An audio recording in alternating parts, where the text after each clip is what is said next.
Muito bem, eu quero ler com os irmãos, prometo não me alongar muito, em Marcos. Abram aí as vossas Bíblias, no Evangelho de Jesus, segundo escreveu o evangelista São Marcos.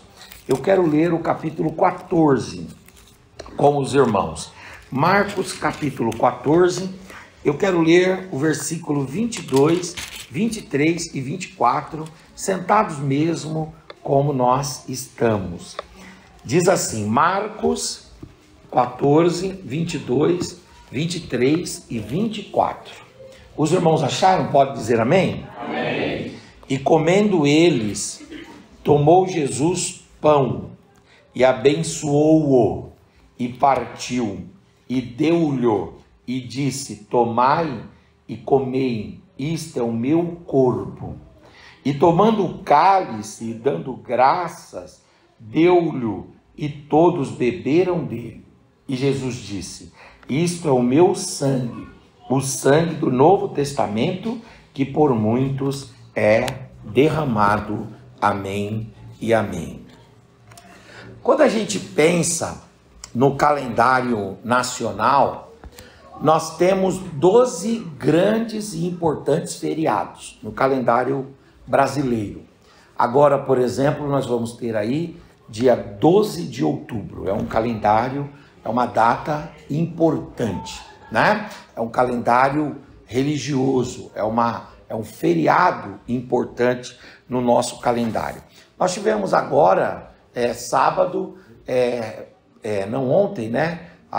O retrasado, nós tivemos dia 7 de setembro, dia da independência. Então, quando a gente olha no calendário nacional brasileiro, nós vemos 12 importantes federais, nacionais e fundamentais feriados. 12 eventos importantes no nosso calendário. Quando a gente olha o calendário dos judeus, nós vemos lá 7 festas muito importantes. Mas destas 7 festas, nós temos as 3 mais importantes. São aquelas que são fundamentais.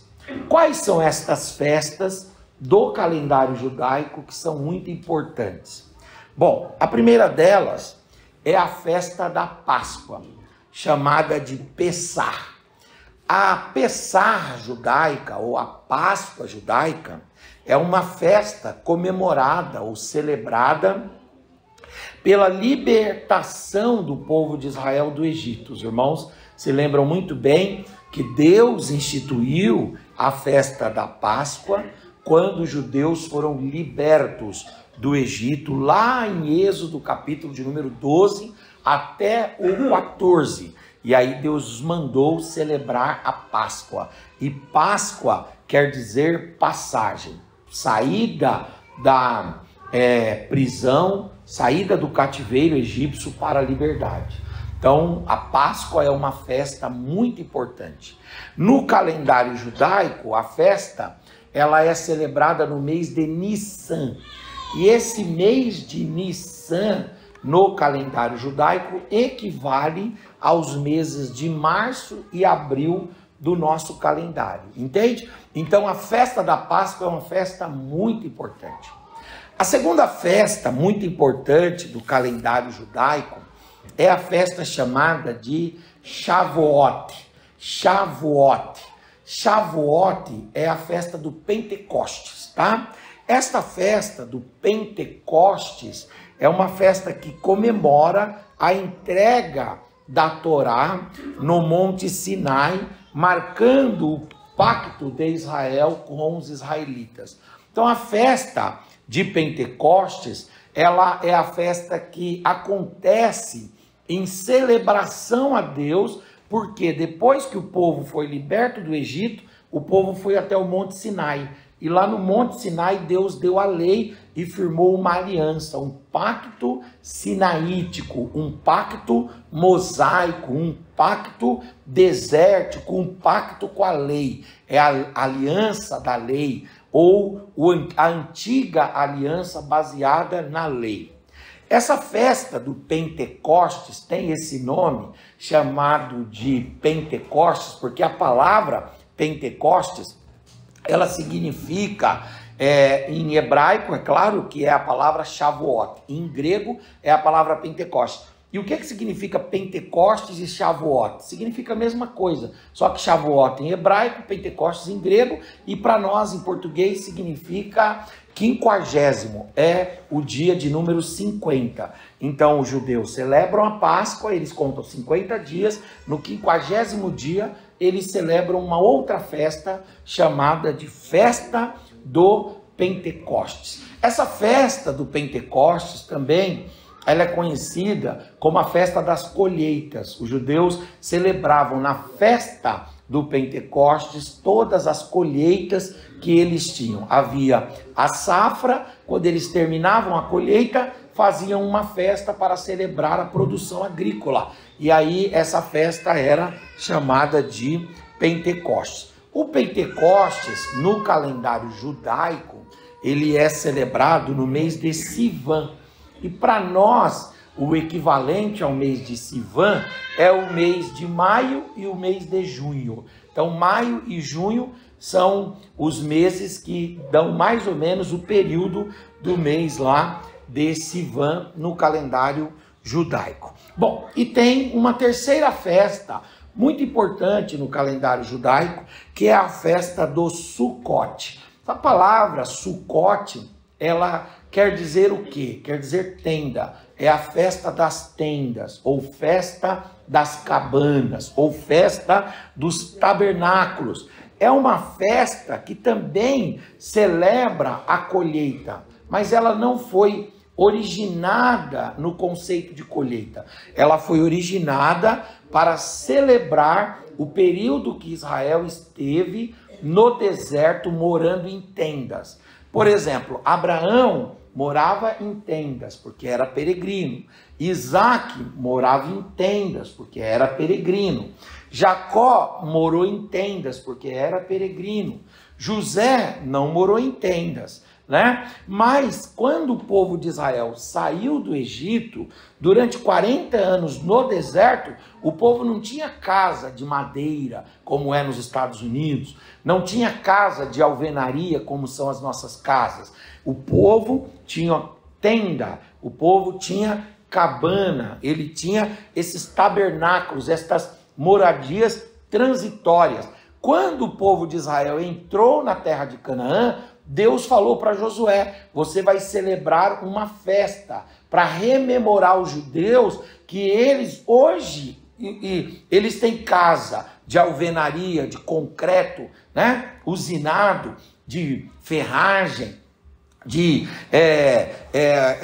uma estrutura de ferragem armada muito boa, com arquitetura, com engenharia, tudo bem, mas eles não foram assim a vida toda. Teve um tempo que eles moraram em tendas, então é preciso lembrar isso daí.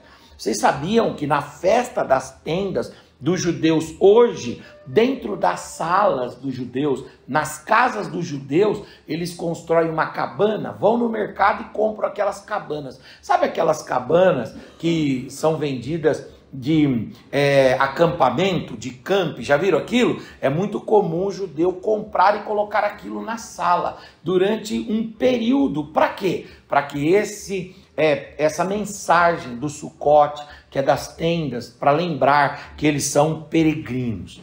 Esta festa é celebrada no calendário judaico no mês de Tishrei.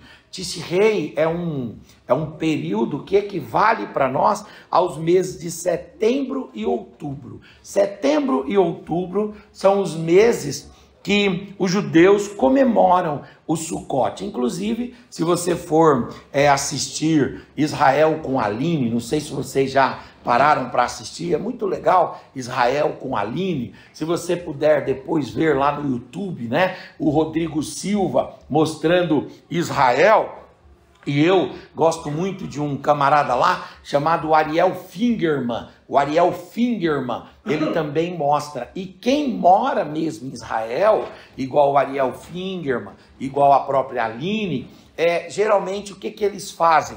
Ô, meu nobre, obrigado, viu?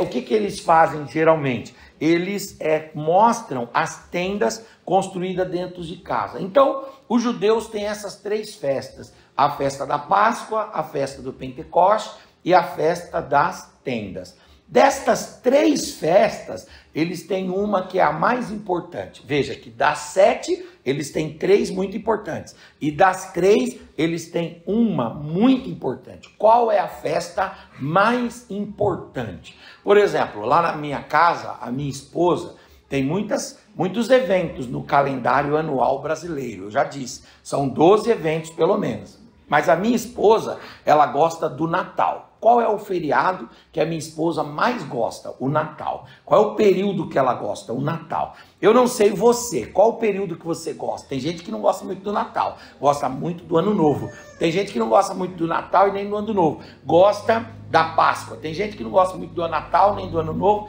nem da Páscoa, gosta do 7 de setembro. Tem gente que não gosta de nenhuma dessas, gosta, né, do dia 2 de novembro, que é o dia de finados. Eu gosto do dia 2 de novembro, que é o dia de finados. Tudo bem, cada um tem um gosto e há de se respeitar, porque, né, gosto não se discute. Muito bem. Só que, no calendário judaico, os judeus têm uma festa que ela é mais importante. Que festa é esta? É a festa da Páscoa. Essa festa eu já falei para os irmãos, ela é celebrada por ocasião da libertação do povo de Israel do Egito. E esta festa, ela é celebrada nos meses de março e abril. E ela é uma festa que dura mais ou menos 7 dias. Quantos dias? 7 dias. Os judeus comemoram a festa da Páscoa durante 7 dias. E o que eles fazem durante esses 7 dias? Eles se reúnem com as famílias e eles vão celebrar a Deus pela libertação do povo de Israel do Egito. E nesse período da Páscoa, eles têm uma comida que eles vão comer durante esses 7 dias. Quais são as comidas que eles podem comer durante esse período? Eles podem comer pão, mas um pão ázimo. O que significa essa expressão? Pão ázimo. É um pão sem fermento. Não tem nem o fermento natural, nem o fermento biológico, nem o fermento químico. Não tem fermento. Fica parecendo a bolachinha de água e sal. Sabe a bolachinha de água e sal? Que ela é mais sequinha? É assim. Um pão sem levedura, um pão sem fermentação. Agora, eles além disso, vão comer também uma salada, e essa salada, ela é feita com algumas ervas, e estas ervas não podem ser ervas adocicadas, precisam ser ervas amargas. Por exemplo, quando você come um alface, o alface ele é meio adocicado. Se você come, por exemplo, uma rúcula, aí você já tem uma amargura ali, não é brincadeira comer rúcula, né? Um agrião já não é brincadeira, comer agrião também. Então, um alface vai rápido, agora um agrião você tem que ter muita fé para comer, né? Uma rúcula também, não é verdade? Mas é gostoso, eu particularmente gosto também de comer isso. Então, o judeu tinha que comer alguma erva amarga, então colocava-se ali o agrião, colocava-se ali a rúcula e algum outro produto que fosse também amargoso, né? Além disso, eles podiam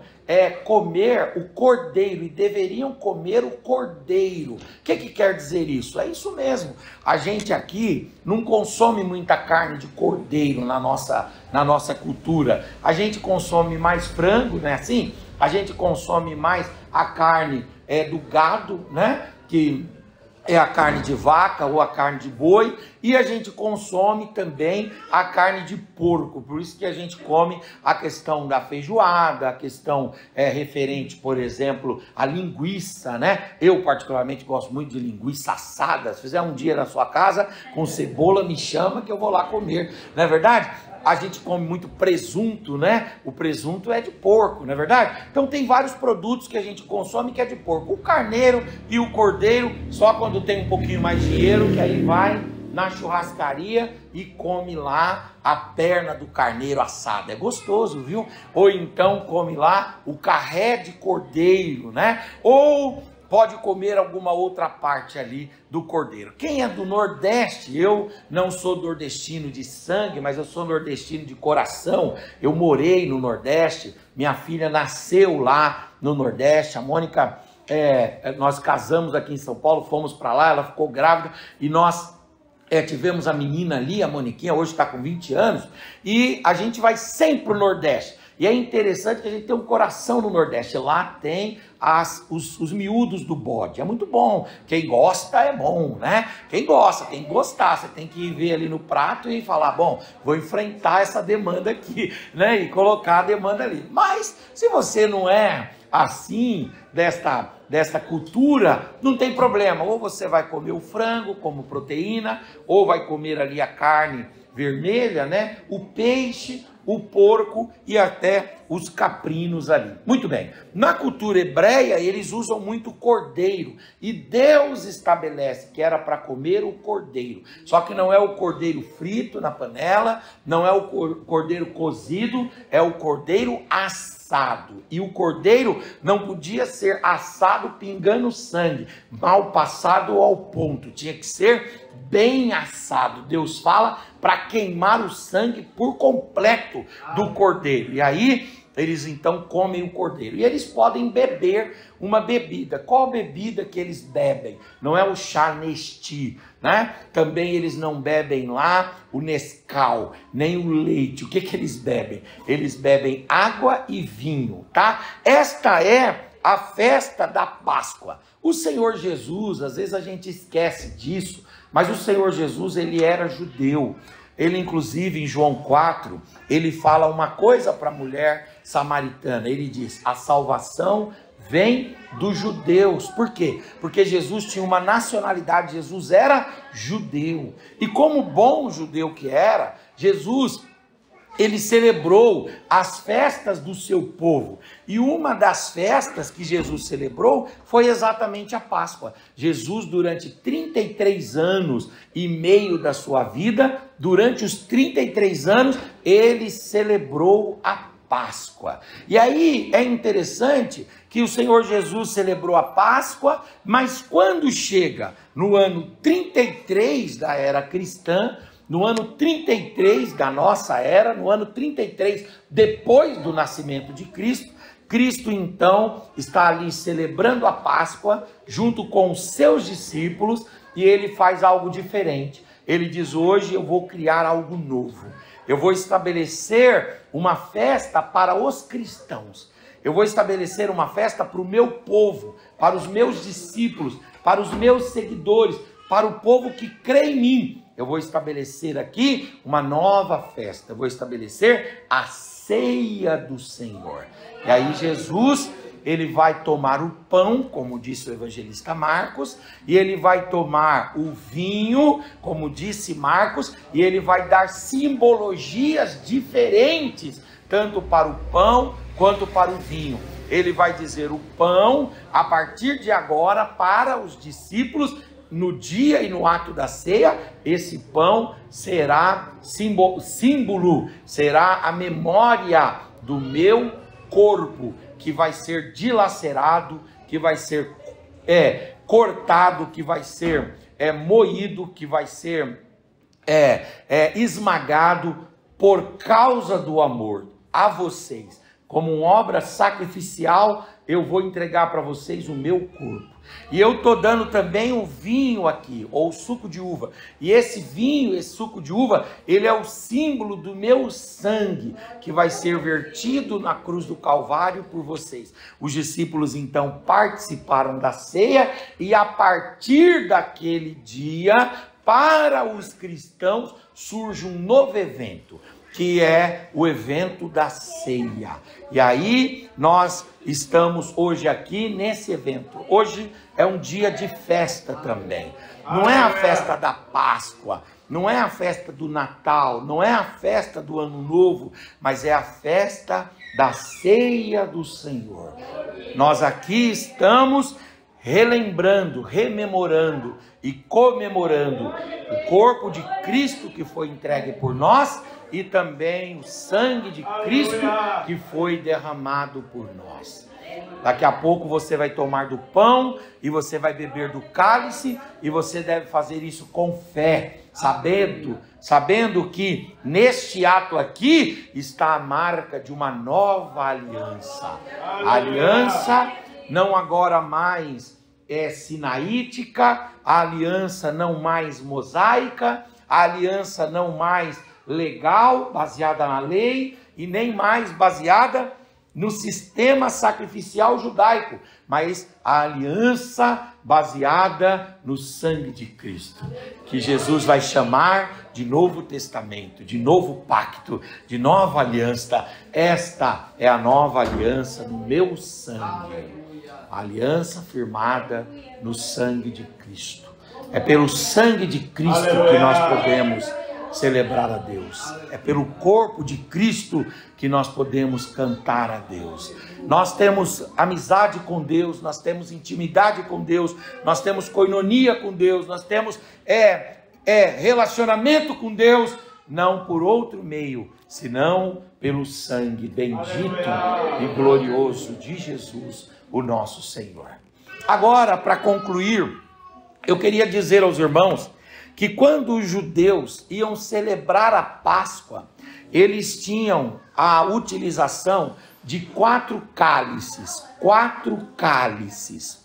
Quando você vai para almoçar ou fazer uma refeição num restaurante chique, você tem cada utensílio para uma finalidade, sim ou não? Então, por exemplo, você recebe uma colher porque às vezes você tem ali uma entrada que é uma sopa, então a colher serve para sopa. Aí você recebe um garfo, porque o garfo é para você trazer a comida mesmo à sua boca. Você recebe a faca, que é para você cortar as proteínas e aquilo que for mais sólido que o dente não conseguir cortar com facilidade. Você também recebe ali, às vezes, uma faca especial, que é uma faca um pouco mais comprida e um pouco mais com um fio de corte um pouco mais refinado. Para quê? Para cortar carnes mais duras. Então, às vezes, você recebe aquilo ali. Na hora que você vai beber, também você tem uma sequência. Por exemplo, você tem ali um copo que é para água. Você tem um outro copo que é o copo do suco. Você tem ali, por exemplo, uma taça para quem toma vinho. Nós não tomamos, mas isso no restaurante está lá a taça. A gente chega lá, a taça está lá para quem toma vinho, né? E depois que você se alimenta, aí vem então o café. E o café já não é nem num copo, nem numa taça, nem num copo de água, nem num copo de suco. O café é numa xícara. Então, ou seja, quando a gente vai fazer uma refeição, nós temos vários utensílios e cada utensílio vai tendo uma finalidade, uma serventia. Quando a gente olha para a Páscoa judaica, essa Páscoa também, ela tem uma série de cálices que os judeus vão utilizando. Quantos são os cálices que eles utilizam? São 4 cálices. O primeiro cálice é o cálice chamado cálice Kadosh. Esse cálice Kadosh, ele serve para comunicar uma mensagem. Qual é a mensagem? A mensagem de que a Páscoa é um momento de resignação, é um momento de consagração, é um momento de santificação, é um momento de humilhação diante de Deus, confissão dos pecados, para que a santidade de Deus se estabeleça. Se você olhar em Êxodo 13:2, fala que Deus, ele diz para Israel que queria que Israel se santificasse. Então a Páscoa, ela traz essa memória no primeiro cálice, chamado cálice Kadosh, que é o cálice da santificação.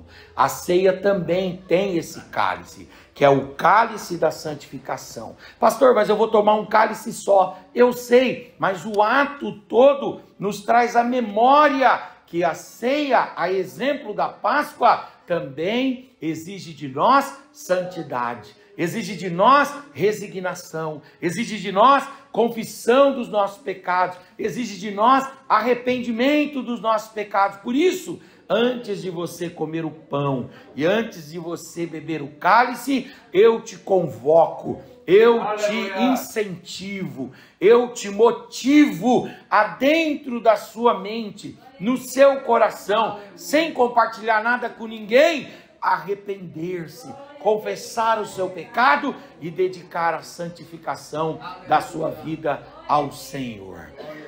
Nós lembramos aquilo que Paulo diz: examine-se, pois, o homem a si mesmo, e assim coma deste pão e beba deste cálice. Esse momento é um momento de santificação. Se você ainda não confessou para Jesus os seus pecados, esta é a hora, este é o momento. Se você ainda não trouxe na sua mente alguma fala inapropriada, alguma conduta indesejada, alguma omissão que não é própria do crente, se você fez alguma coisa que de algum modo manchou as suas vestes diante de Deus, lembre-se do cálice do Kadosh, lembre-se do cálice da santificação, lembre-se que a ceia é um momento de arrependimento, de confissão e de recebermos o perdão de Deus.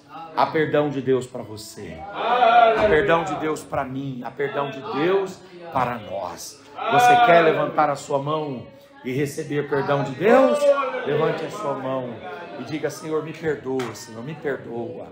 Perdoa o que eu falei, perdoa o que eu fiz, perdoa se eu fui em algum lugar que não é do teu agrado. Lava-me com o sangue de Cristo e santifica a minha vida. Agora, os judeus tinham um segundo cálice na Páscoa, que era o cálice macote. O cálice macote é o cálice do juízo. Por quê? Porque eles tomavam um cálice para rememorar as pragas do Egito. Se um dia você tiver curiosidade, assista a um filme da celebração da Páscoa pelos judeus e você vai ver que durante os 7 dias eles vão lendo Êxodo do capítulo 7 até o capítulo 11, vão rememorando as pragas de Deus e os juízos de Deus sobre o Egito. Os irmãos lembram muito bem que Deus transformou a água do Nilo em sangue na primeira praga. Depois Deus mandou a praga das rãs. Depois Deus mandou a praga dos piolhos. Depois Deus mandou a praga das moscas. Depois Deus mandou a praga da pestilência no gado. Depois Deus mandou a praga das úlceras. Depois Deus mandou chuva de pedra. Depois Deus mandou gafanhotos. Depois Deus mandou trevas. E por fim, a última das pragas, Deus mandou a morte de todo primogênito egípcio. Isso é muito impactante. Por exemplo, eu tenho 2 filhos, eu tenho a Mônica e tenho o Dudu. Se nós estivéssemos debaixo desta praga, a Mônica morreria. Quem é o seu primogênito? Ou você é primogênito da sua família, você morreria. Ou o seu primogênito morreria. Foi uma coisa impactante. Mas o que quer dizer isso? Quer dizer que esse momento é um momento sério, onde a gente deve lembrar do juízo de Deus, a ira de Deus, que era para cair sobre nós, que era para nos aniquilar, que era para nos destruir. Toda a ira de Deus não caiu sobre nós, porque houve alguém que entrou em nossa frente e recebeu toda a carga da ira de Deus. Quem foi que recebeu a carga da ira de Deus? Foi Jesus Cristo, nosso Senhor. Nós éramos culpados, nós éramos dignos da morte, nós éramos para estar naquela cruz, mas Ele tomou o nosso lugar e Ele recebeu toda a ira de Deus. Você pode hoje levantar a sua mão e agradecer Jesus por ter assumido o teu lugar e recebido em nosso lugar o juízo de Deus, a ira de Deus. Aleluia. É interessante que Deus estava tão irado ali que ele orou, Jesus orou o Salmo 22. Aleluia. Eli, Eli, lama sabachthani. Deus meu, por que me desamparaste? E o texto fala que ele não ouviu palavra alguma. Ele não ouviu. A gente fica falando assim, quando a gente ora, Deus ouve, mas naquele dia ele não ouviu o clamor do seu filho. Por que não? Porque a ira de Deus precisava ser derramada sobre alguém. E o único capaz, aleluia, de sobreviver à ira de Deus foi Jesus Cristo, nosso Senhor. Levante a sua mão e celebre a Cristo. Dê uma palavra de gratidão a Ele. Agora, a ceia também, ou a Páscoa, tem um terceiro cálice, que é o cálice da redenção, chamado em hebraico de Gaal. Gaal. Gaal quer dizer redenção.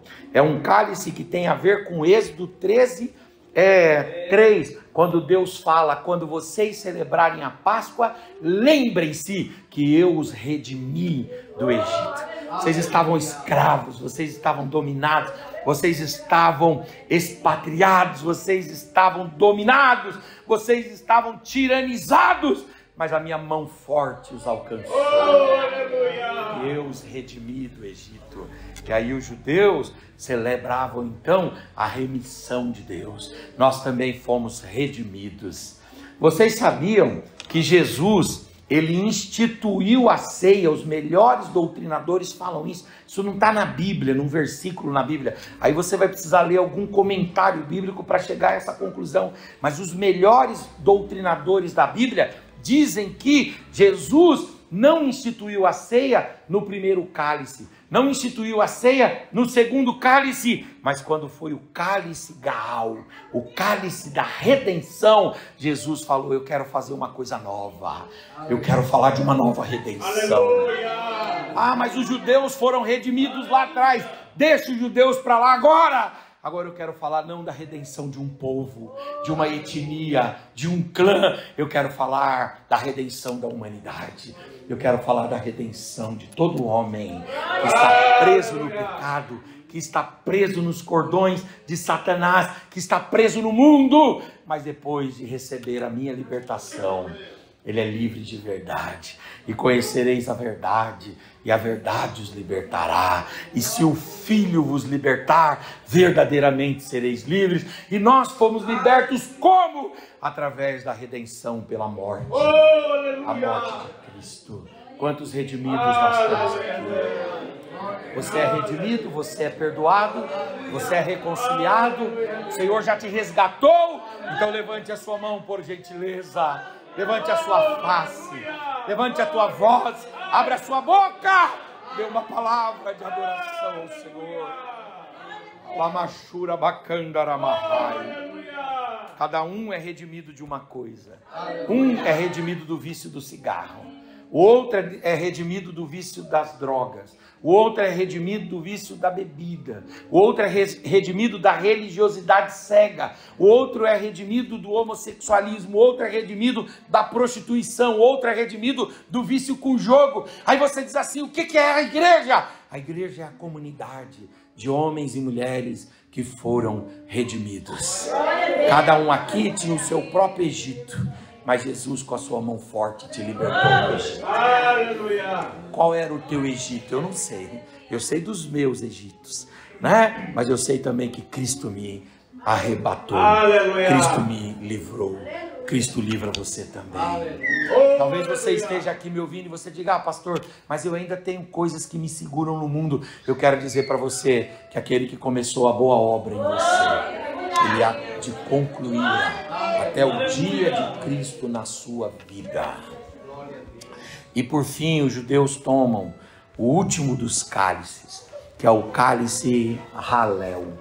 E aí, quando chega ali praticamente no dia 7º da festa, eles pegam o cálice Halel. E o cálice Halel, ele é chamado de o cálice da celebração, o cálice do louvor, o cálice da aceitação.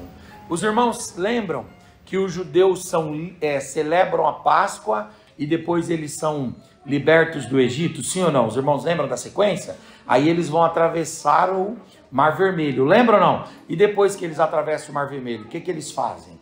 Eles celebram. É Êxodo 15. Eles celebram. Então os judeus, quando tomam a Páscoa, quando participam da Páscoa, eles tomam o cálice Halel, que é o cálice da adoração, cálice do louvor. Você pode pegar a sua Bíblia aí para a gente ler um versículo? Eu queria ensinar isso para você. Abra aí, Mateus 26:30. Mateus 26:30, por gentileza. Aleluia. Quem pode ler? Nós estamos aqui num clima tão gostoso, nós já vamos tomar ceia para ir embora. Quem que pode ler para nós? Mateus 26:30. Quem pode levantar com a voz forte aí e ler para nós?